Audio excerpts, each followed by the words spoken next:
Yakin lah, insya Allah anak lulusan PWK ITB lulus dari ITB nggak dapat kerja itu sangat sedikit ceritanya.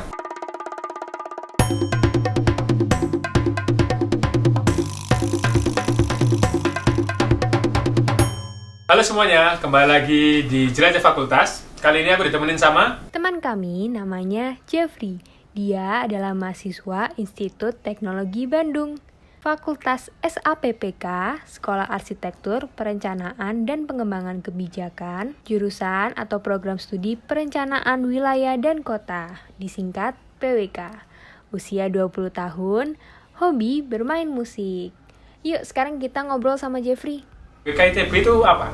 Mungkin sebelum ngejelasin tentang PWK ITB itu sendiri, enaknya bahas tentang fakultasnya mungkin ya. Terus gambaran umum ITB ya mungkin ya. Jadi kalau ITB sendiri itu kan punya total ada 12 fakultas. PWK ITB itu sendiri ada di fakultas namanya SAPPK. Apa singkatannya, Pak? Singkatannya Sekolah Arsitektur Pengembangan Kebijakan. Perencanaan Pengembangan Kebijakan, SAPPK. Di SAPPK ada 2 jurusan. Yang pertama PWK itu sendiri atau Perencanaan Wilayah dan Kota. Yang kedua ada Arsitektur. Kalau teman-teman pengen masuk ITB otomatis kan awalnya masuk ke fakultas dulu ya. Jadi nggak bisa milih. Kalau contoh ini case study-nya SAPPK. Pengen masuk ITB, pengen arsitektur, nggak bisa langsung milih arsitektur. Tergantung apa tuh? Jadi langsung milih fakultasnya. Jadi kalau dulu zamanku masuk ke ITB itu ada 2 jalur kan. Pertama SNMPTN, kedua SBMPTN. Baru banget tahun ini diadain itu jalur mandirinya. SMITB namanya, seleksi masuk ITB. Kalau untuk yang PWK tadi masuknya awal pertama kali fakultas dulu. Nah, kalau udah keterima tahun pertama itu namanya TPB. TPB itu tahun persiapan bersama atau tahap persiapan bersama gitu. Buat penyetaraan lah. Jadi dari transisi dari masa SMA ke masa perkuliahan. TPB itu kita belajarnya nggak langsung matkul kayak jurusan kayak universitas lain pada umumnya ya. Jadi kita masih belajar matematika kayak SMA, ngulang kayak SMA persis. Porsi belajarnya sama tugas-tugasnya yang lebih lebih susah gitu. Semester 3-nya penjurusan dilihat dari IP TPB gitu. Bagus tuh di bidang mana gitu. Jadi dilihat anak ini tuh sebenarnya cocoknya kemana sih. Jadi nggak bisa Kak maksain kalau aku pengen arsitektur ternyata keterimanya di PWK. Oh, berarti nggak bisa sesuai keinginan jurusan. Andai kata IP-nya tidak memenuhi itu nggak bisa berarti? Nggak bisa. Justru menjadi tantangan sendiri sih buat kita buat benar-benar kalau pengen kita masuk jurusan yang sesuai dengan passion kita, ya harus bersaing. Untuk PWK-nya sendiri bener sesuai bayanganku waktu SMA dulu. Aku dulu ya, aku ini anak IPA gitu. Cuman aku tuh nggak pengen jurusan yang IPA gitu. Bener-bener IPA kayak banget. IPA banget kayak FK atau teknik yang teknik mesin atau apa gitu, nggak passion lah menurutku. Akhirnya cari jurusan yang nggak IPA banget, tapi scientific, tapi pelajarannya lebih ke IPS gitu, lebih ke sosial gitu. Nah, nemu nih 2. Pertama teknik industri ya mungkin ya. Semua pada tahu. Yang kedua ya ini PWK. Nah, ternyata emang bener di PWK ini kita belajarnya sosial banget. Cuman lulusannya tetap ST, sarjana teknik. Iya, karena apa? Sebenarnya yang kita pelajarin itu IPS, kita belajar manajemen, kita belajar ekonomi, kita belajar hukum juga bahkan. Namanya hukum perencanaan, kita belajar statistik. Bahkan nggak ada tekniknya lah. Yang aku pelajarin saat TPB yang matematika, fisika, kimia itu nggak ada sama sekali di jurusan, nggak ada hubungannya gitu. Teman-teman yang suka IPS banget tapi masih pengen ada feel tekniknya lah ya. Sarjana masih teknik, terus pola pikir, sudut pandang itu mungkin masih saintifik kayak anak IPA pada umumnya. Suka bersosialisasi, suka kajian-kajian yang tentang pembangunan, tentang infrastruktur, tentang perencanaan, gimana sih Indonesia ke depan kayak gitu-gitu, bener-bener ngomongin masa depan ya, mungkin cocok sih di PWK ini gitu. PWK ya? PWK itu belajarnya gimana sih? Belajarnya, sistemnya tuh ya biasa, belajar di kelas, kuliah biasa, materi, penyampaian materi. Nah, tapi di sini ada yang beda, yang paling bikin beda itu praktikumnya. Kalau anak teknik pada umum praktikum di lab tuh, kalau kita itu lebih ke survei langsung ke lapangan. Jadi kita banyak jalan-jalannya sih sebenarnya. Jadi semester 4 kemarin aku ke daerah sini juga Jawa Barat, daerah Cicalengka namanya, itu untuk survei langsung lapangan. Tergantung topiknya. Kalau umpamanya kita bicara soal topik bangunan tentang perencanaan wilayah perdesaan gitu, ya kita ke desa gitu.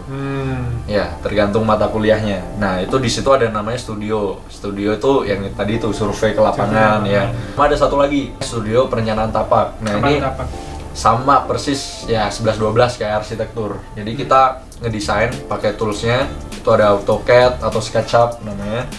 Itu bikin perumahan, denah perumahan, tapak perumahan. Jadi bikin, kalau di bahasa kita namanya site plan ya. Kita cari satu area lahan kosong atau mungkin lahan yang sudah kepakai, cuman ya nggak dipakai juga bisa, cuman ada lahan yang ada tapi kadang kan semrawut ya kalau bahasa Surabaya kan, keaturan.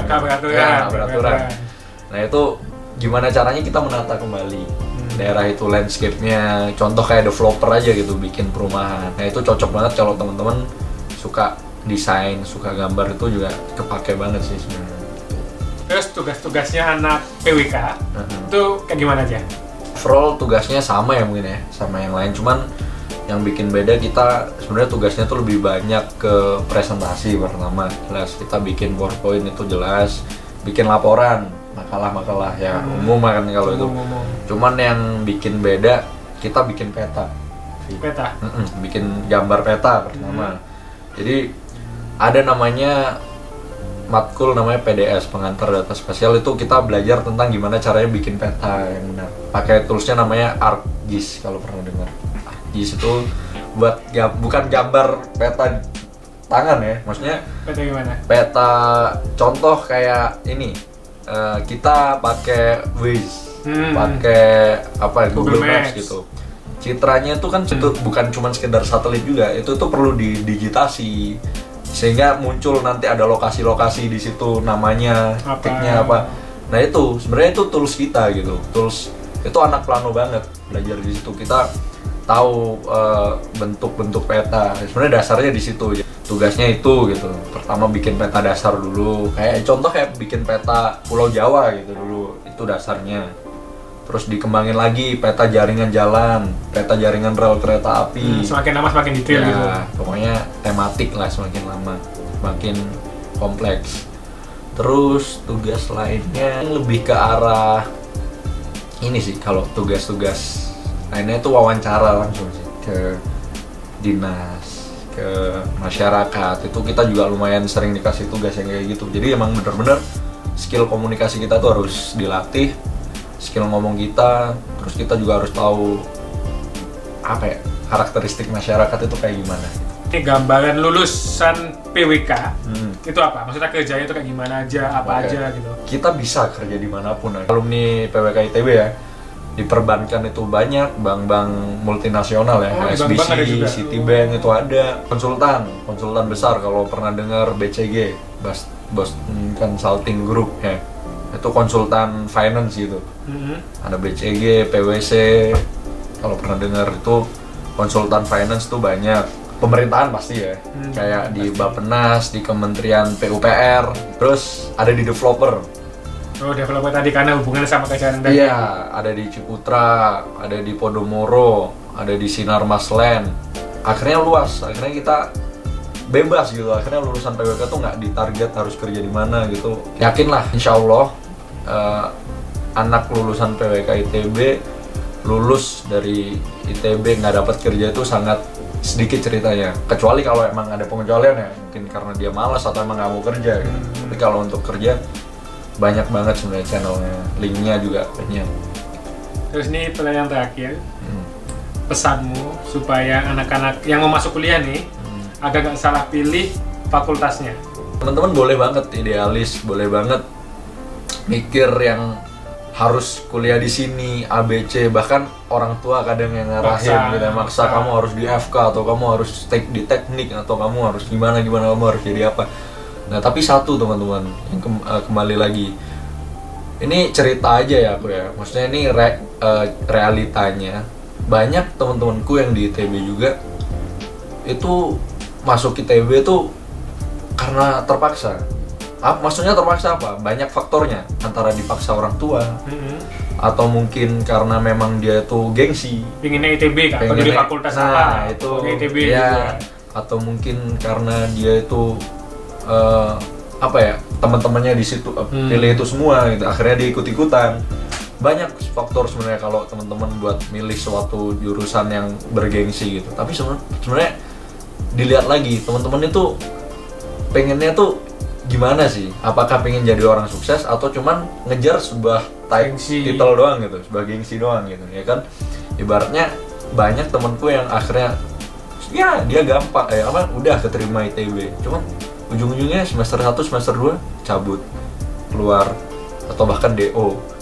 Itu realita yang ada, ini fakta dan benar gitu. Jadi menurutku teman-teman, daripada memaksakan gengsi, memaksakan ini itu, mendingan lihat aja deh passionnya itu di mana, Ya, betul. sukanya itu di mana, ya udah itu gitu. Jangan kepengaruh Orang-orang lain. orang-orang, bahkan kalau bisa orang tua sekalipun, bukan berarti dibantai ya. Tapi Diingetin memang- baik-baik, diceritain passionku itu gimana sih. Nah itu maksudnya. Jadi supaya ya itu tadi kejadian-kejadian, ya aku yakin kalau teman-teman niat itu bisa masuk manapun sebenarnya. Masuk manapun itu tergantung niat, doa, dan usaha. Cuman kembali lagi, kalau itu bukan passion kalian, ya percuma. Buat apa gitu? Nah, kan maksain cuman karena gengsi atau cuman karena sebuah title doang. Cuman bener-bener pahami dulu apa passion kalian dan apa sebenarnya kalian pengen jadi apa sih ke depannya. Terima kasih buat teman-teman yang sudah nonton video ini. Semoga video ini bermanfaat buat kalian. Jangan lupa like video ini dan juga sebagian ke teman-teman kalian agar teman-teman kalian tuh kebuka pikirannya tentang apa jurusannya. Dan jangan lupa subscribe. Sampai jumpa di video selanjutnya. Dadah.